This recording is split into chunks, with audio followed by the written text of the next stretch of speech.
All right. So, unfortunately, we don't always get the home field advantage when bodybuilding. It's something that we kind of build into our lives, like eventually. Like we have these routines, we have these systems, we have our gyms, our food, all there and convenient so that, yeah, every day we just kind of follow the path of least resistance. But that's not how life is often lived, right? And even though the majority of us, we're not pulling, you know, we're not running around with a Helms type of travel schedule. I do like in a different country every other month, it seems. Uh, there is, you're not going to be able to, well, I don't recommend it anyways, spend the majority of your time just at home 365 days a week. Things will come up. Like just recently, um, I know I did had to travel for the holidays, or at some point, like, even though you think you don't need it as an ambitious bodybuilder, you want a little break from your schedule, a little break from routine. So even though it's not the majority of what the terrain looks like, it's still something that is I think is worth discussing simply because, especially to newer folks, once they've gotten to the place where, okay, they have their systems in place, home is exactly how they want it. These things come up and you could get a lot of these bodybuilders like in panic mode, anxious, fretting over what the next 5 days might look like. And I know that for some folks, even it can take away from some good experiences in life. Like travel is probably like in hindsight for me, it's like wow, it's I haven't done as much as I like, but the little traveling I have done, it's I feel it's really shaped me as a person. But eventually, we all kind of build up our own little routines and systems. And I'm sure between the three of us, we have our own systems in place. And today, that's what we're going to do. We're going to share uh, how we like to go about it to make traveling a lot more of a pleasant sort of situation as opposed to something that just causes anxiety and we don't look forward to. It's good for you. So, and not only that, but it also puts your skills to the test, right? You get to see where you're truly at. So I guess we'll start with Jeff because Jeff, you've had not only have you done some traveling, but quite often it's coincided with these very specific goals of getting on getting on stage. And we discussed this off air. You've had two occurrences where you had a vacation or you were away from home like a week out from these big shows. So along with that, I'm sure you've also you have to at this point have you have these other systems in play that really help you not just survive that, but you get to enjoy your time away from routine at home. 100%. If I take you back to in my 20s, when I used to prep back then, I Yeah. had a fear of traveling. Like, oh my gosh, like you're talking about, Berto, I'm going to be out of my normal routine. How am I going to handle my nutrition? How am I going to handle my training? Getting the cardio and all this stuff in there because I'm a creature of habit. I like things to be very consistent and very precise. I'm a type A personality when it comes to that. So there was instances where I would actually avoid traveling, like not going on trips, making up excuses so I can stay in my normal routine. It wasn't until probably, I would say, first time I did a show out of state, and that was back in, I want to say, yeah, 99. No, 2000 when I did did a show up in Oregon. It was a IMBF show. I was going for my pro card. That was the first time competing out of state. That was the first time I got myself out of my normal routine during contest prep. So I was like, how do I navigate nutrition, training, and all this like the week of the show? Because I was driving up there. It was like a 2-day drive for me. So that was kind of interesting. That was my first exposure to it. And of course, things didn't go perfectly. But in the end, I mean, I did okay. Like everything turned out okay. But just that stress and anxiety around it it basically, it just threw me for a loop, but it wasn't until after the fact I could look back on it and go, okay, why was I so stressed? Like everything turned out okay, but I got that exposure to it. Now I kind of thought about, okay, how can I make this better the next go around? So it gave me more confidence to basically compete out of state. Eventually it gave me some confidence to actually, like during the middle of prep, hey, maybe it's a good idea I take my wife on a weekend getaway or to go on a vacation during prep. So yeah, it's just like over the years, it's been, I guess, more exposure to it. So like you said, I've developed my own system as far as how I navigate these things. And 2019, that prep was actually a lot of travel, a lot of family vacations. I actually did 7 shows that year. Um, Almost every single one of them was a travel show, you know. So I had to get used to like not having my normal breakfast all the time or not having my home gym equipment. Like I had to learn how to train in hotels and that type of thing. But we actually went on like the time you were talking about, as far as like a week before a show, I was in Mexico for a family vacation. And I was like, okay, how am I going to navigate this? So I kind of knew like we were probably going to be going out for food, like probably lunch, dinner, that type of thing. We ended up getting an Airbnb. So I was like, okay, what control do I have over my food as far as like 100%? And that was breakfast. Everything else was like, okay, I'm going to be at these restaurants. Then became like, okay, if I'm at these restaurants, I'm going to stick with like food selection that I know I can estimate pretty well and track pretty well. You know, things like grilled chicken, fish, kept to like steamed vegetables, maybe some plain white rice, like dinner rolls. So in a sense, I just made sure I was hitting my protein with those meals out, eating more like vegetable type stuff and maybe some clean type carbs. And the majority of my carbs I was either eating at breakfast or when I got back home for the day or back into the Airbnb at night. So, okay, I've had about X amount of carbs. Like I'm going to finish them off here where I can actually track it. And as far as the family dynamic, I made it a point not to emphasize prep, like having a discussion with my wife, like at the table, like, oh, hey, let me talk about my macros or make sure I'm hitting this or that. I just try to remove myself from those types of conversations. That's just a taste of it. I'm sure we'll dive into a lot more of it, but that's in a sense kind of how I've been navigating the traveling is one, just accepting it and exposing myself to it. Because in the end, you're going to end up learning and you're going to end up bettering yourself and learning ways how to navigate it. But I think the mistake I made early on was trying to avoid the situation. So I think that puts stress on like just your family dynamic, relationship dynamics, even like friends. Like sometimes people won't do things because, hey, if friends want to go out on a weekend trip to Vegas, like, oh, yeah, I can't go because of prep. Like, you know, friends are going to be like, hey, I got to wait for you for 8 months, 7 months, whatever the case may be, before I get to see you again. So I think it's important that you're exposing yourself first and foremost. Yeah, that's a good point because I don't have I mean, I've got plenty of experience, like, outside of a contest prep with traveling and balancing, like, off-season bodybuilding.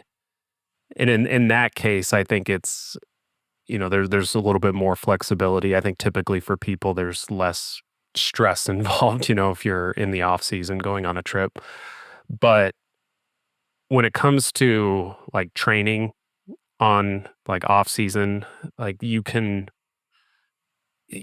for me, I had to learn, like, it's okay if I miss a couple sessions here, if it's becoming an inconvenience for me or, the people around me if I'm training. Like, we took a family trip to Belize, like, in 2019, and, like, I'd looked ahead of time because we were there for 10 days, and I thought, "Okay, let's see what gyms we had available in there," and there was one, and I was planning to, train every other day or so, and then I realized it was like an hour by golf cart each way, like because it was on, a small island, but it was, yeah, the travel was all like dirt roads on golf carts, and so I was like, all right, am I going to carve out basically 2 hours of drive time plus, an That's hour in like the 3 hours gym? out of your day Yeah, right it's like there. so I ended up just doing some body weight stuff, and yeah, at that point you just kind of have to make do with what you have available. And it's never ever as bad as people think. Like if you miss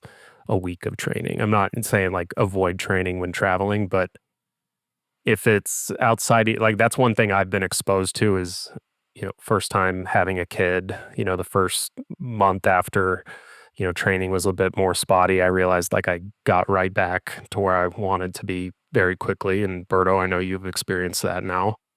And then like that Belize trip was like another time, and having that experience from that first go, helped kind of put my mind at ease, missing that much training, which in the grand scheme of things is nothing really. But what I haven't been exposed to is traveling, specifically like vacations during a contest prep. And that's something that, if I end up competing next year, I'm going to have to learn to navigate. And obviously we know like the X's and O's of what you should and shouldn't do. Typically, avoid like an on-off mentality of, okay, I'm going on a trip, everything's thrown out the window. But I think that it takes that experience, and it takes, learning. The first time you travel, if you're dieting, it might not be perfect. But you do learn, just to make things more efficient as you go. And I think for me, it's packing lots of, portable protein sources. Like you said, Jeff, just lean meats. I think if there's most cuisines you can make ends meet, without going way over. And at the end of the day, if there's something that you can't track, regardless of if you're off season or prep, like just portion control. Like it's usually not one meal in isolation that's a problem. It's usually when people get discouraged because they can't track it. Then they kind of just say, "Oh, screw it. I'll go all out at this meal and get back on track when I get back home," or, whatever. So, just moderation, portion control. That's something like I've definitely gotten better at over the years, like in the off season traveling. Cause when I was younger, go on trips and it was like gonna get my money's worth and like at an all inclusive or something. So, that's gotten better, but something that, I'm looking forward to navigating if we do that. The training is pretty forgiving, I think. For sure. It's a lot more forgiving than the nutritional side of things. So when I was in Mexico, because kind of like you were talking about, like to get to the gym I was planning on training at, Mm-hmm. I would have had to Uber it or walk. And either way, it would have been kind of out of the way. Mm-hmm. So I'm like, okay, this is going to be an issue with the family. I can already see I'm going to spend 2 or 3 hours in the mornings trying to get this in.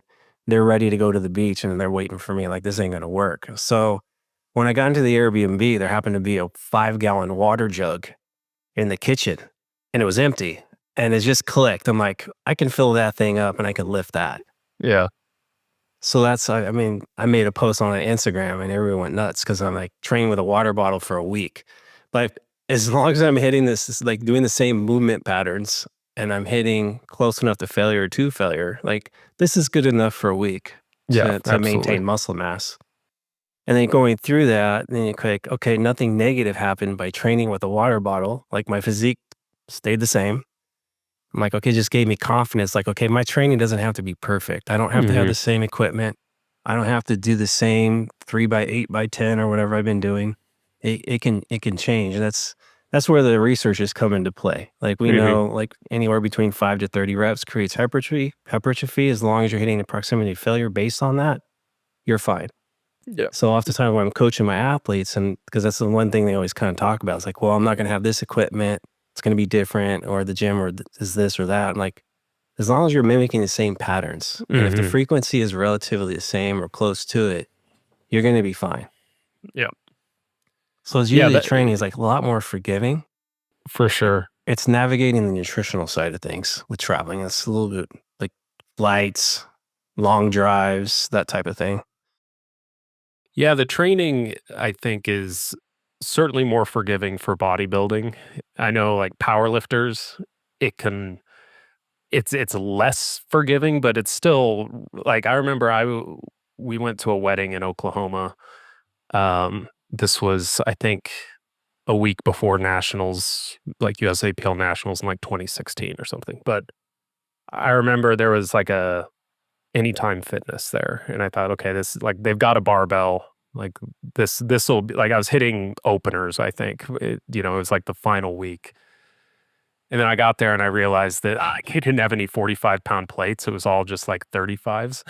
So it's like that at the time felt very like, okay, this isn't ideal. And it wasn't, but like I was totally fine. I think I elevated it for the deadlift, the plates a little bit, but I think powerlifters have a harder time traveling at times, especially because then, I mean, you can't do a hotel workout, if you're powerlifting. I mean, you can, but it's not ideal. Whereas hypertrophy, like you said, as long as you're like you're providing a robust stimulus if you're doing similar amounts of volume in those movement patterns and training close enough to failure that like you don't have to progressively overload a prior machine's performance or anything. Just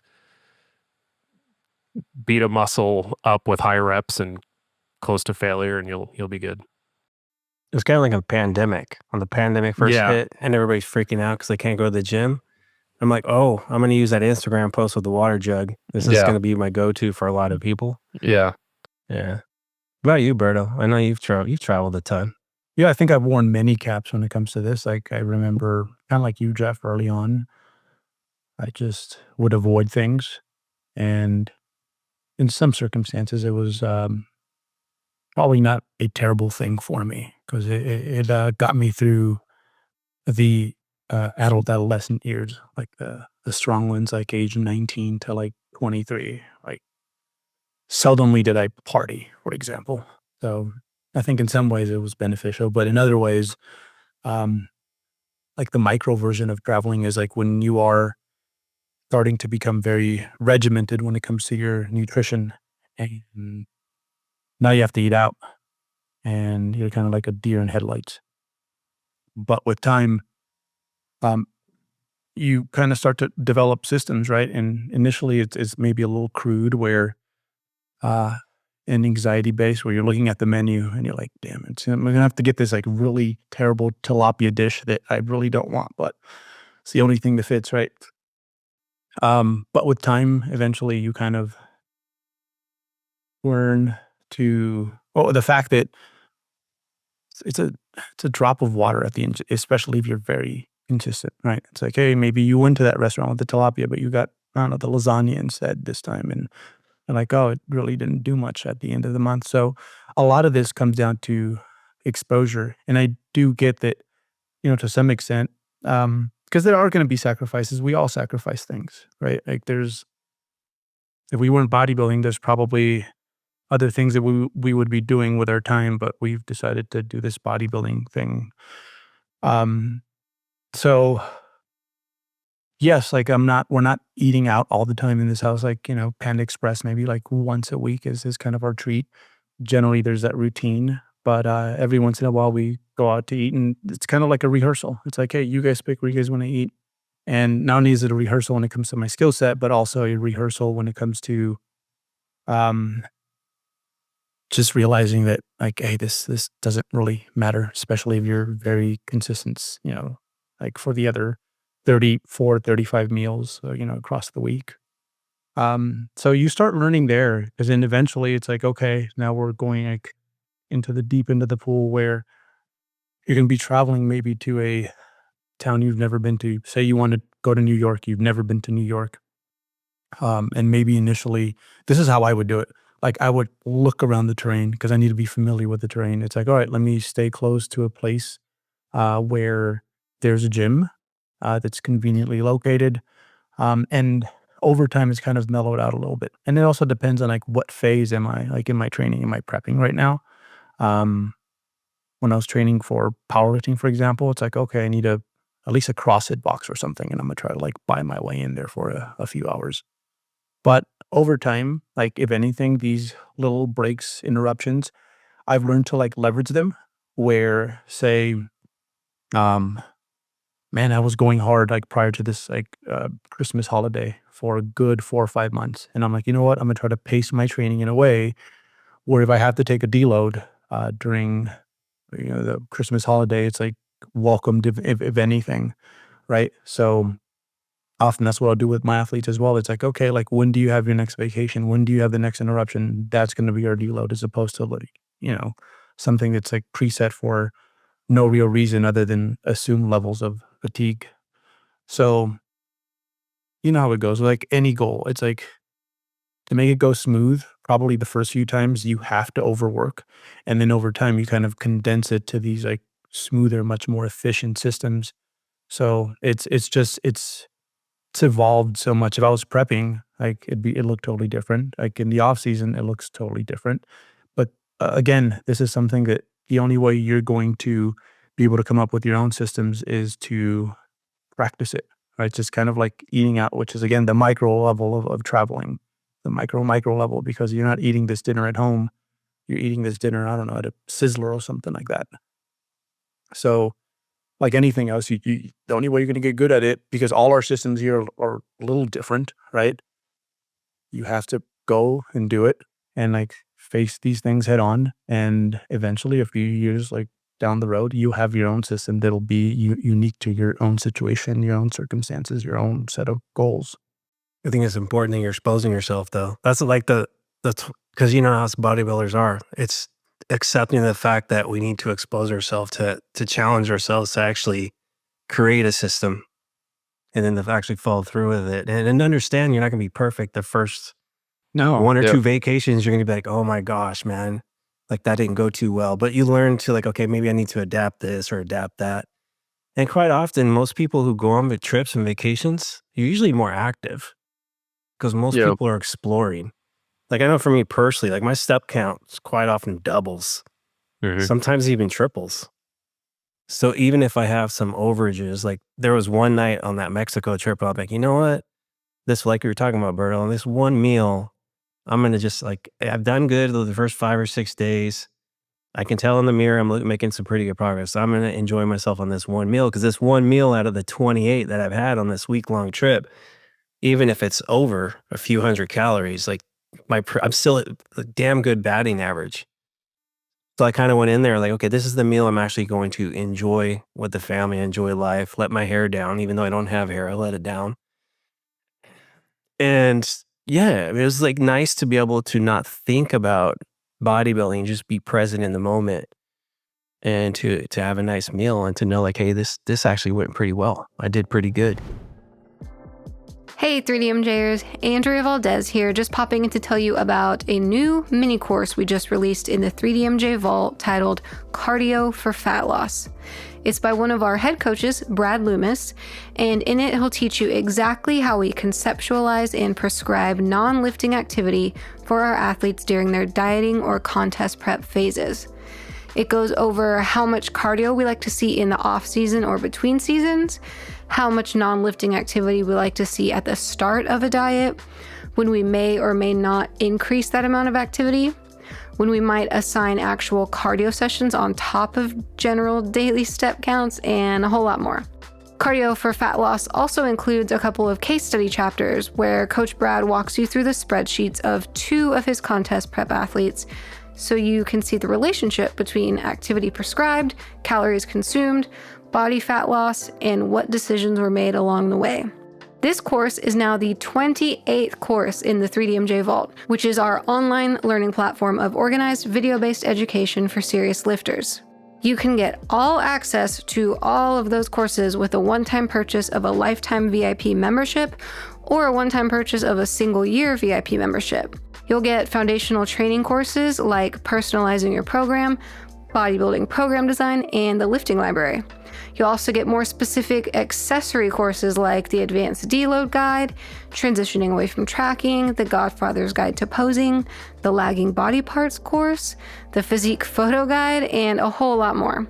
So head on over to 3dmjvault.com and sign yourself up for a VIP membership today. That's 3dmjvault.com to get all access. Thank you so much for listening and enjoy the rest of the show. What are some of the things that you guys do?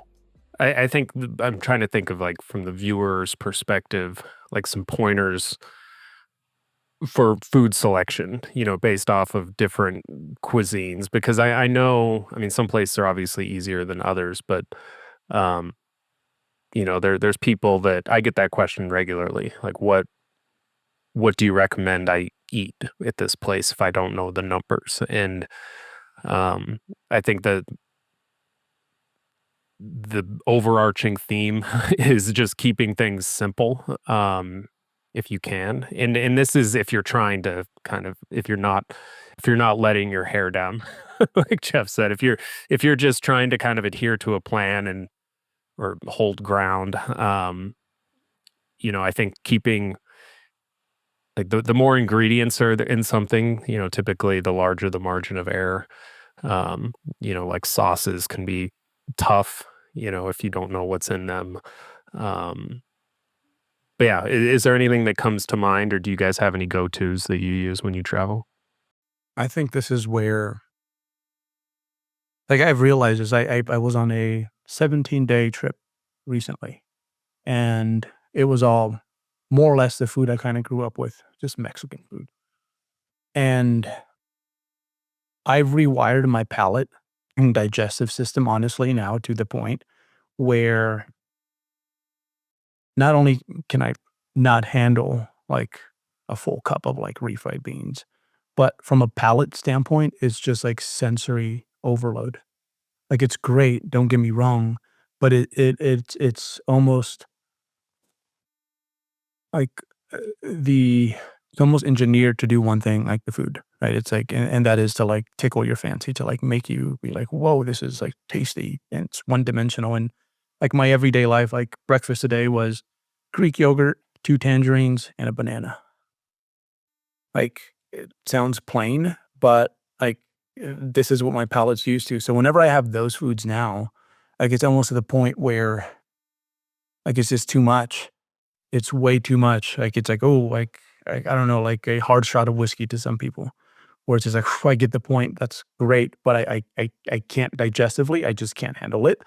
Like eating 2,000 calories of a very like rich, hearty plate. It's like, wow, I might be able to only get like another 500 calories the rest of the day. So almost automatically, because of like my everyday rituals, like it's just hard to overconsume. And I think most people could get to that point. I know for me, I'm more of a behavioral ectomorph in that like my body kind of like right away lets me know early on, probably way too early, that like this is enough food. But yeah, eventually like it's just like I just have to pull away from that.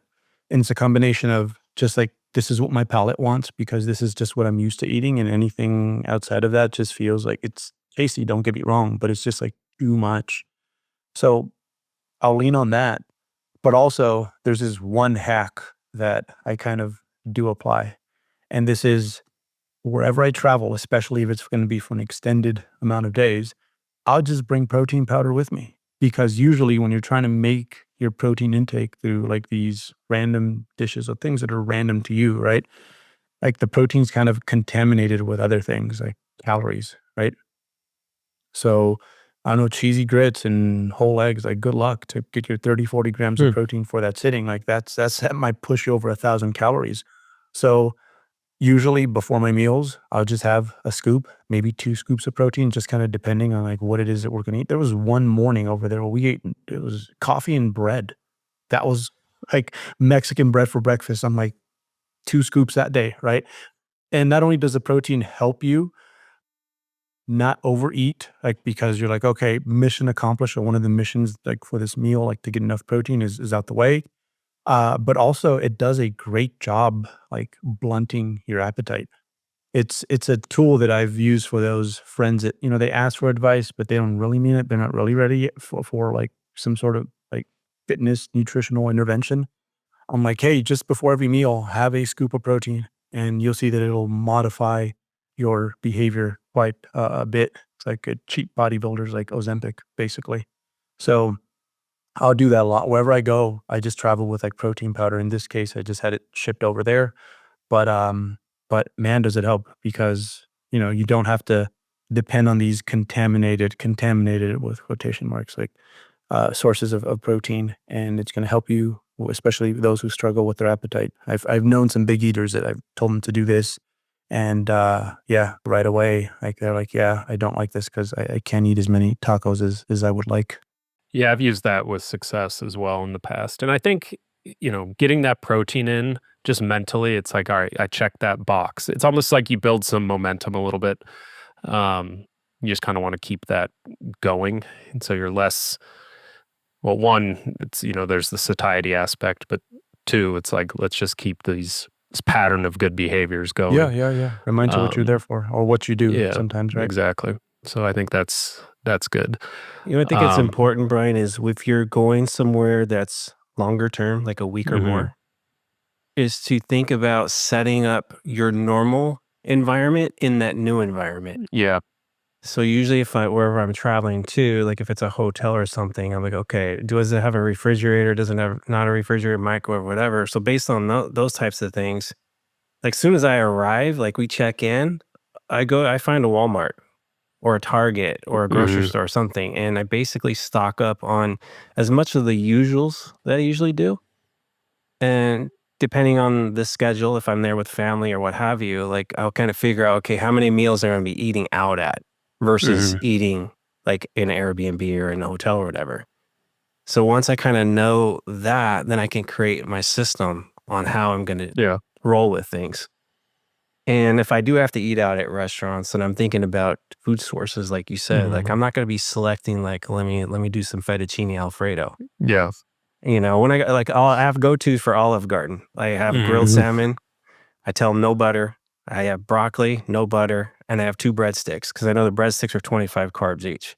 So I kind of have my go-tos. And same thing with like other restaurants. I usually have like maybe 3 or 4 things off the menu that I know it's going to work within my parameters as far as, and this is more like contest prep. Off season, it's like, okay, maybe live a little more freely, but when I'm prepping, I still have, a system in place where I'm still adhering to the goal.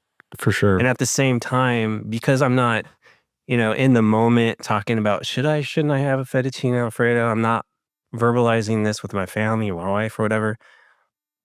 It's not throwing my stuff onto them. Like the last thing they want to hear about is me talking about my food and my prep and all that. So, and I've kind of learned these things, like even like when we went to the Dominican Republic, like Berto that helped me out quite a bit. We're sitting at restaurants and like, hey, let's get this chicken, let's get this vegetable, let's just get this rice. So he kept me in line and not deviating from that type of structure. I think that's super important because some people have a tendency, like if I'm out to eat with my family, it's like, who gives a shit? Like I'll clean it up afterwards when it's all said and done. And if you're going out to eat too frequently, then yeah, you're going to basically fall behind the 8 ball. Yeah, if you have a plan ahead, that makes obviously a huge difference. I think it's super important to have a plan. Yeah. And I have similar, if we have same handful of restaurants that we eat out at as a family, and like in prep, one of the places that we eat out more at, or Kelsey and I last prep was like Texas Roadhouse.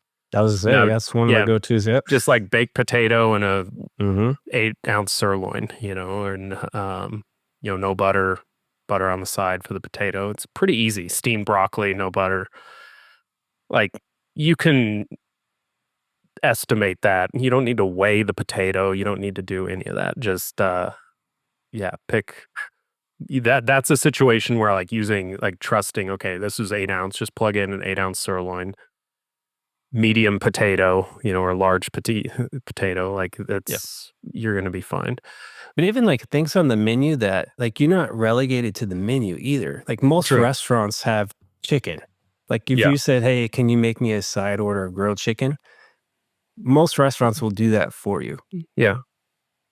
So you don't have to, like most people say, okay, what am I going to get off this menu? Because some menus aren't very bodybuilder friendly as far as the selections, but 9 times out of 10, you'll be able to order like grilled chicken or a lean steak or something like that. You could make things work, I should say.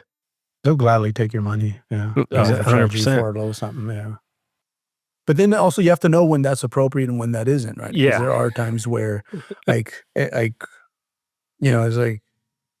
your partner's like, I know what you're doing. It's like, we're out here in some other city You told You know? me where we're probably right now. Yeah. Yeah. So, you also have to know that, okay, read the room a little bit, right?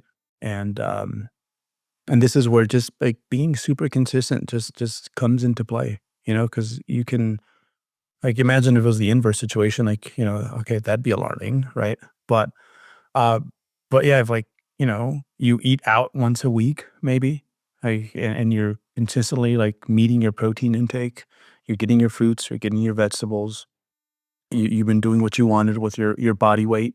Like every once in a while it's like okay to just like even if it's not just for you, like sometimes I would do it just because like when I was away, I didn't want that third tamale, but it'd make her mom happy. So yeah. Born another tamale, please. Like there has to be a little bit of that too. And I think that's something that again, you only learn to read the room because we all know how to do this, like from experience, right? Because you have to mess that one up a few times. Yeah, that's a good point. What if that's like routine though? Because for some people that can be routine with mother-in-laws or parents or whatever. Like if you're, especially if you're traveling to your parents' house, let's say every once a month for a weekend, and they're like, "Hey, mom's expecting you to have that third tamale every single time," but that could be a little. On the flip side, it could be a little too much. So would you say at some point you're like, "Yeah, I need to have a conversation around my goals, what I'm trying to accomplish." Maybe, or you know what? There's a lot of people who are light eaters and no one says anything, right? So it's like eventually, they're like, oh, he's just a light eater, and then they don't know. It's like you had a little scoop of protein before you got in there, maybe two, right? But yeah, you can get to the point where it's just like, yo, mom, like I love your food, but like I want to control the portions a little bit, and it's not because I don't like it. It's simply because this chronically at the rate that we're doing this, it can interfere with where I want to go. Yeah. Because they're tossing down another tamale before you're even done with that third one. They're going for a fourth. Yeah. That's the thing with a lot of these like traditional foods. Like if you go back, they were more where things were less plentiful. Like things that you would feast on every once in a while. It's like, oh, the crop was great in Mexico. We're not going to eat rice and corn or no corn and like beans today. We're going to eat some goat or something, right? Like all these dishes are just kind of like inappropriate to have chronically, right? But again, like people don't realize that until it's like too late. Um, as a society, as a population. But yeah, at some point, yeah, and you have to be gentle in getting that point across because the way they see it is like, hey, feeding you good, wholesome food because I care about you and I want you to eat a lot, right? So it's coming from that angle. So that is, yeah, definitely a conversation that I had to have with my mother when I started doing this, like early on, because she sees her 16-year-old kid, like, it's like, dude, that's like the third time today you're boiling eggs. That's weird, right? Making a mess out the kitchen. And at some point, yeah, you have to have that conversation and that, like, hey, like, I'm trying to do this thing. I'd much rather have your food, but like, trust me, I'd much rather have your food. If your food gave me the gains, great, but I need to fulfill like these requirements too. But that's a whole separate conversation. That's where you have to know your people. Yeah, I think that's often an obstacle people have is for whatever reason they struggle to just inform those around them. I mean, there are, like in-laws, great example, like you said, Jeff. Like just eventually, you know, with prep, like, hey, I'm gonna prep this year. Like that way they know you're not just being they at least understand why and they can kind of prepare going into each meal that you share, knowing that you're if you're normally a big eater, that you might be dialing back. So I think, yeah, just letting it be known that you're competing and still remain flexible, but people are less likely to get offended if they know the rationale behind why you're turning down extras or seconds. No, my mother-in-law got offended in the early stages. No matter how many angles I tried telling her, it was like she would get offended. And then finally I told her, it's like, this is actually my job. Like my income depends on what I eat. And then she was like, okay, I get it now. Yeah. What about actual traveling? Like with your long flight, short flights, car rides, like that's like getting to your destination. Like how do you inform your athletes and what do you guys do personally? Yeah, a big part of it, I think, is being at ease. like with it, like just Mhm. accepting the fact that you're not going to have full control over things. You might plan for some things, but other things like might pop up that you didn't plan for. It's just funny that you say that because my first pro show I ever won, I literally peaked like driving from like rest stop to rest stop. That's how, and Yeah, I was with you it. were basically eating at a gas stations, right? Literally. Yeah. I was just like, okay, Talk what's about the that. lowest I'm sure sodium people are jerky curious or about yeah. yeah, yeah. So just basically that I'm like, you know what? I do not feel like I'd prefer to get my sleep in. Like I know if I get my sleep in, I'll look better. So I'm like, you know what? I'm not gonna be like cooking food late at night and just the stress of transporting all. Like I'm like, nah, that's not what I'm gonna do. And This was I like just a 2-day drive, wasn't it? one long day. Yeah, Like a one long 13, day. 14-hour shot or something like Yeah, that. yeah. It was. It was. So yeah, it just went from rest stop to rest stop. Had my little ranges for sodium. So sometimes I was behind, sometimes I was ahead. Sometimes that meant get the lower sodium jerky, sometimes the higher sodium, um, Rice Krispies treats, whatever. And then we get there, and the night before, just because I wanted some party, we had Fuddruckers like that, those ostrich burgers back in the day. Um, but I think a big part of this is just like being cool with the fact that like I knew that like shoot, there might be a stretch where there is no gas station for like 6 hours or something, right? Like especially when we were driving through. Um, cool. Like just, you know, be okay with that and understand that you do have these like skills in place to adjust and do your best. You know, I knew that I was going to do my best, but just like anything else, right? And I think this is where travel is why it's such an important topic because we want to create resilient bodybuilders, not bodybuilders where like one thing is off, like they're done, right? Like if we're, 8 years into like great sleep hygiene and it's like, and you're still like, putting away electronics like 4 hours before you sleep, this white noise machine that like just has your partner like super annoyed and, like it can get to the point where you're just fragile and that's not a good thing either. So that's why I was so comfortable with that, and just the fact that, hey, it was like, again, going back to consistency, I'd been dieting for 16 weeks at that point. I'm like, I was pretty consistent, like, I was really consistent the whole way through. We're going to be fine, and I'm going to look good because, again, like, because of those 16 weeks, and there's really nothing I can do, like, on this day to, like, wreck me, and it worked out. I think a lot of it, like, the de-stressing showed up in my physique. Like, it worked out, but yeah, same thing. I think even with traveling, like now when we do like longer shows that we can't fly to, it's the same deal. It's just like, just be prepared for whatever, have a little extra water and you'll figure it out when you get there. Like you will. Yeah, I've never had any issues with the travel itself. I mean, that's what portable options are for, like protein bars. I remember in 2012, I had I probably had this meal twice a week, but it was beef jerky. It was two of those like Jack Links like molded Oh jerky yeah, yeah, sticks. yeah, yeah. They're It nasty. it was Yeah. two of those and then a bag of baked Lays, and it was perfect. I mean, it was a sodium bomb, but I mean, I could get that anywhere in a Hmm. pinch. And so, sometimes if I have athletes that are wanting to have, some consistent structure in terms of like, okay, I do well when I eat the same stuff day after day or, close to the same stuff. I think that's good.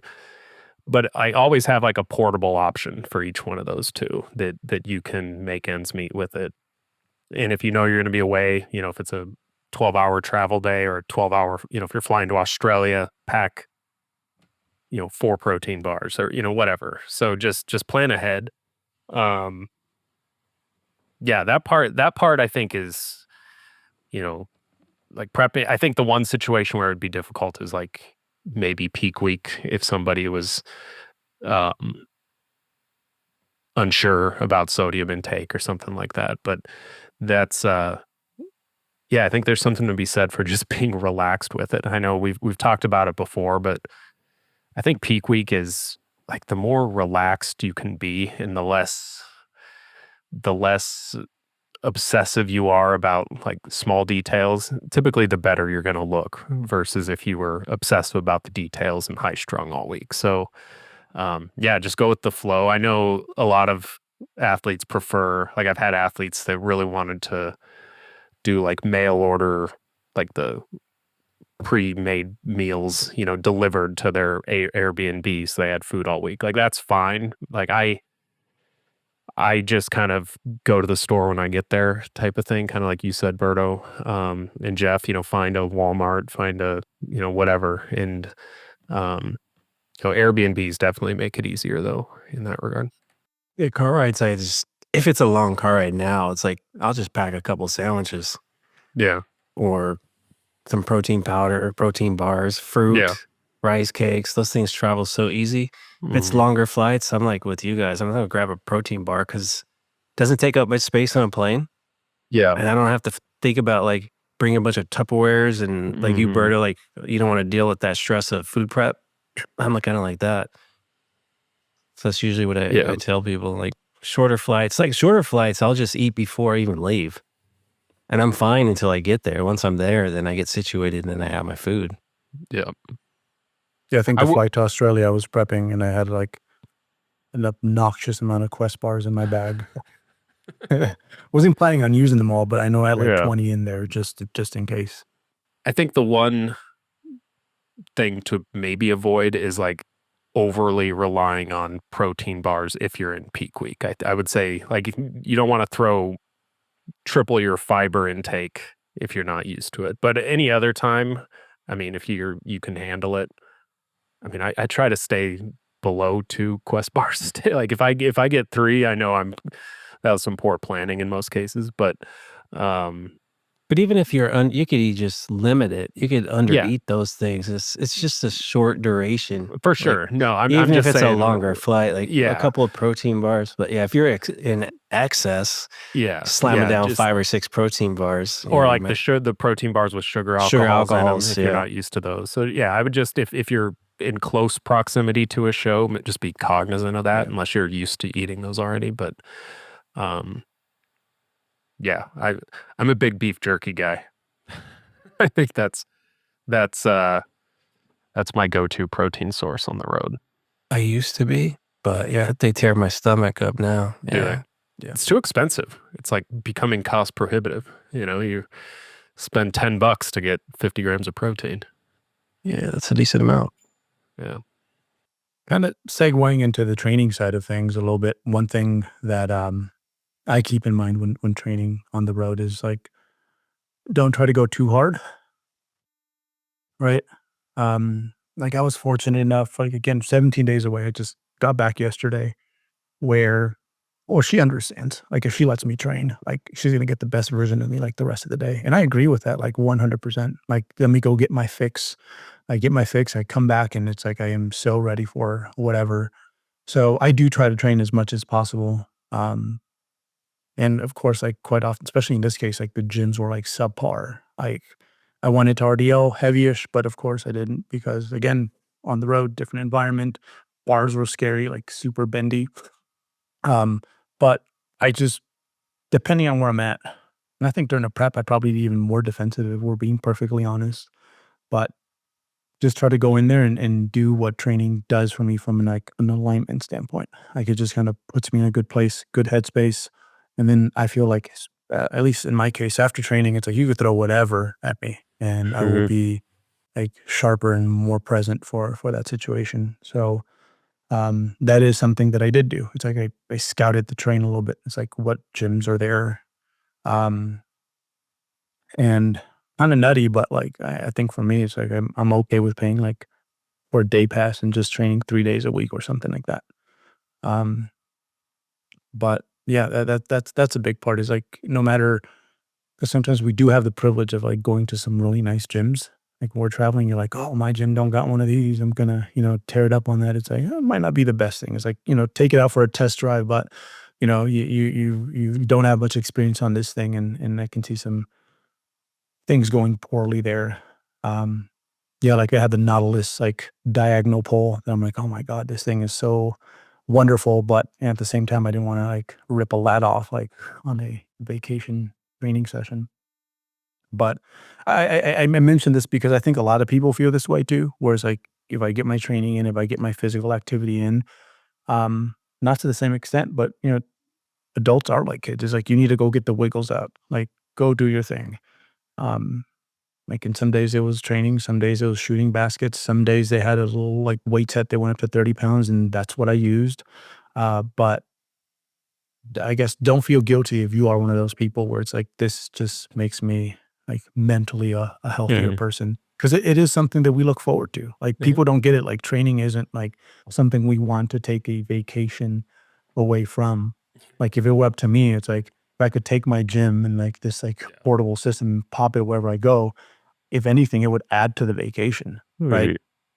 So don't feel guilty. Like, if you are much in the same way, because I think a lot of meatheads out there, feel similar, that it aids to your, it's part of a well-rounded mental health program for sure. Yeah. I think another good piece of advice, I was talking, it was maybe on a previous podcast or during a meeting we had, but I was telling Eric how impressive it was, like how consistent he is with everything as much as he travels with the training, because he doesn't miss days. And he said for him, like, the most important thing is if you can do it first thing in the morning, like that's the way to go. And I've noticed that too. Like, if I'm at a resort and I'm wanting to train and then the day gets going, it's like, okay, now I'm like separating myself from the activity in order to go do this. So if you can wake up a little earlier, you might sacrifice an hour of sleep if it means making the training happen. But yeah, I think that also, like having the protein shake before the meal, it's you're getting a win early in the day. It's easier to stay on the rails when you have that behind you, I think. That's usually how I roll. First thing, get it out of the way. And like Berto says, it makes me feel good. I feel accomplished. Yeah. I'm still accomplishing my goals, and I'm present for my family the rest of the day. It's a win-win. Yeah, I think that's a good way you worded that, Berto. It's like you're getting the best version of me if I'm still able to do this. We are. If we don't get our training in, we get booty. Get rid of it. And even if it's 20 minutes, like that's all. Like, it's something. Yeah. Yeah. It's the headspace. Yeah, 20 minutes can do the job of, like, you can scratch that itch a little bit and then you're good. I agree with everything. Even if you're going easier, like you're not training your usual intensities, like when you get back home and you get back into your normal training, you're not going to be as sore. Yeah. You're still going to be trained in a sense. One thing I learned from you, Berto, when we went to Australia, like, long ass flight, 16-hour flight. We're getting ready to land, and he looks at me and goes, "We're going to train." I'm like, "Right now?" He's like, "Yeah, we're going to go train right now." I'm like, "I'm tired, man. I just want to get off this plane and lie down." He's like, "No, man, we need to move." Which is true. Like, you're cramped up traveling. Like, it's good to get some training, and even if it's going for a walk, like, just get yourself mobile. What I have learned though is not to do legs. Like, for me personally, not to do legs after a long flight. Because my lower back is tore up from sitting. So yeah, I've learned, like, hey, let me make this an upper body session. I'll wait a day, then I'll hit some legs after that. But like, every time I travel, I've kind of taken that to heart. Like, let me make sure I'm moving or doing something, whether it's weightlifting, walking, whatever. That's something you instilled in me on that flight. I remember that. And at the end, what I go back to is like our bodybuilding ancestors, like the stories of Bobby Pandora, like lifting his brother upstairs. Like if I don't know, I feel like eventually, and I know for a lot of our listeners, they're not there yet, it's like you can figure out a way to get something decent. Like the leg presses, they're just sucked at this LA Fitness. That I'm like, you know what? I am just going to, like, literally just, I could have done this at home in hindsight. Like, just do a very knee dominant, like, sissy squat thing almost, and we'll call it a day, right? So, yeah, at the end, it's like, I like to think I'm resilient. I like to think that, I don't know, I can perform, like, regardless of the weather. something I think a lot of my athletes learned, like we touched on this during the pandemic, that they realized how fragile like they were. And a lot of my athletes that, they were the exact opposite. There was quite a handful of them that, were able to like figure things out and get creative and still kind of keep the spirit of the animal alive. But it's not 2020, right? We're not in a pandemic. Like, again, go back to the fact that, hey, most of the time you get to have it your way, like exactly how you wanted. What are some go-to body weight movements that you guys like? I'm thinking back to programming for the pandemic, and for the most part, I mean, water jugs you can do pretty much any isolation movement with. Um, I used my suitcases, Brian, when we went on Did the you? cruise. It was the day we were going to get on the boat. Like we didn't get on until Mhm. 4 o'clock in the afternoon. And I saw this gym online. I'm like, go hit that one up. I'm like, nah, it's just going to take too much time away from things. I'm like, well, I'm just going to do some push-ups. So I did like wide grip, narrow grip. Mhm. And then I used the suitcases. I did some curls and some laterals. Mhm. So I was like, okay, there we go. I got, a little bit of chest. I got some arms in there. Got some Yeah. shoulders touched. Then when I got on the cruise ship, I did a back day. I think it was back and shoulders I did. And then I did a leg day when I was on the cruise ship. But anything where that has a handle or anything with load that you can move, it's like the Yeah. way I see it is weight, is a gravity is Mhm. gravity. Mhm. Another thing that I did on that Mexico vacation is they had a sturdy dining room table. Mhm. So I did inverted rows on that Yeah, thing. that's So that's how I got my back training in. yeah. There's a handful of movements that are tricky, like if you don't have a pull-up bar, like a vertical pulling motion, that can be tough. Like inverted rows are pretty easy, you have a decent table. Push-ups, deficit push-ups, adding pauses if you don't have anything with handles. Sissy squats, split squats. That's what I was doing with the water Yeah. jug, split Like squats. like hamstrings might be one of the more like Nordics you could do. I was doing single leg RDLs with the water bottle. There you go. Yeah.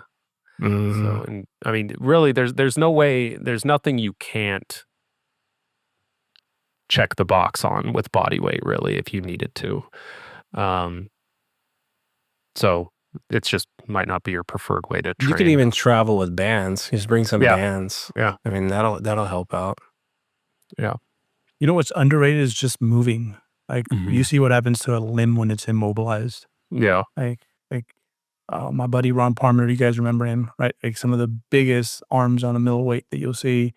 And it was so crazy, like in a sling for I think it was like 6 weeks. Shows me a picture of his arm, and I'm like, whoa! Like I know it wouldn't have atrophied to this extent if you were just moving. Yeah. So we forget like little moving, which you should do when you're on vacations. Like go out, explore, like that does a lot to just kind of keep things in place.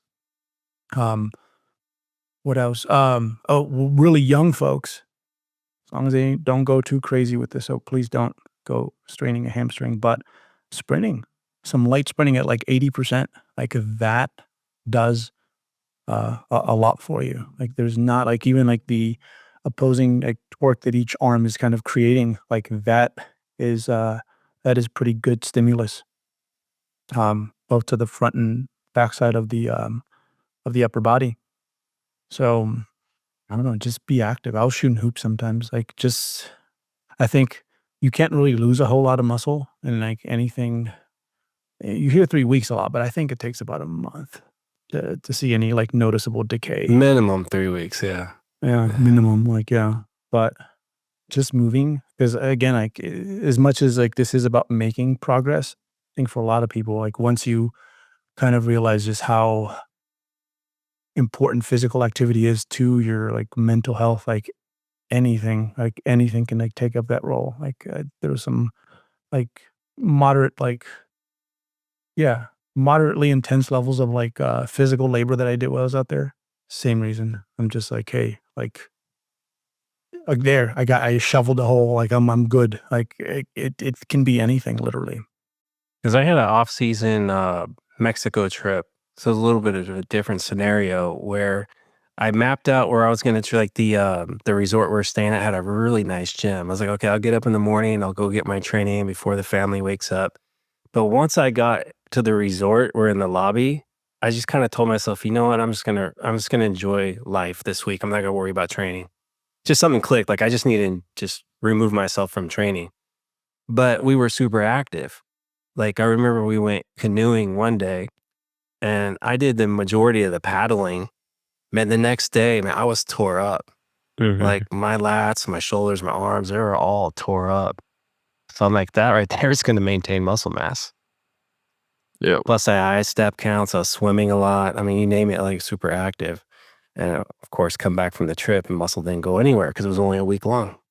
Just crazy. We're kind of giving like, these people, like there really is no answer. It's like, what can you tolerate? Like really, it's just like, it's sometimes spent on like a lifeboat, like at worst. Like you don't plan on spending the rest of your life in that situation.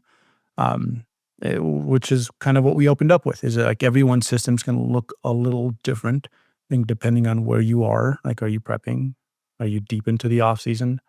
Your level of experience, like for us, like, we have to note this, that we're kind of sitting on our large sump of muscle mass that we've accumulated over like decades of training. So for us, it's like very easy to be like, whatever, like what's a 2% decay because, I got the other 98%. So I can understand how for someone who's still trying to build themselves up like this, it's not a very relaxed situation in which to be. But, again, long term, the majority of your progress is not going to be made while on vacation. It's going to be what you do at home with like that 98% of your time. 100%. Yeah. We covered I don't it. have anything else to add. It's time for a vacation. Yeah. That's right. Yeah, that's how I feel. Winter vacation for the kids just ended, so this is now vacation. We all got some work to do now. It's the start of the year. Now We I all can got be some work to productive. do. Yeah. We got to earn the next vacation. Yeah. It was nice being on vacation with you for this last hour. I'll talk to you guys Likewise. in a few weeks.